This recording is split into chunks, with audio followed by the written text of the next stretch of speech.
Ampak je takole, moj dan se začne zelo zgodaj, ker sem bil že od nekdaj jutranji človek in moje prvo pravilo je, da 60 minut, torej 1 uro berem eno knjigo.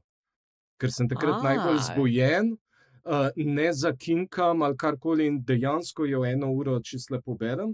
Potem so pa na vrsti, se boš dol padla, saj ne vem, če si sploh kaj zapomnim, ampak jaz sem izjemno, radoveden. Potem preberem Delo pa Dnevnik. To še vedno, jaz se spomnim še kot študent, ti to spomniš, sem, prav 2 uri lahko delal, pa vedno lepo zavihal, pa tako nikoli ni bil zmečkan, by the way. a res? Ja, saj mi Ja, deluješ tako zelo organiziran človek. ja, groza. No, Ne, potem, sem jaz ja, tudi, tako da razumem. potem berem redno Mladino, Demokracijo, kukam 24 ur, MMC, tako med službo, Nova24 TV, to, da imam tudi pregled, kaj drugi pišejo, kaj govorijo, da me tudi kar konec koncev delam za Ljubljano, da me kaj ne preseneti. Občasno, ko mi pride še kakšna druga revija, recimo Vzajemno za upokojence, pa Jana, pa zdaj sem nekaj zanimivo Lady celo po dolgem času.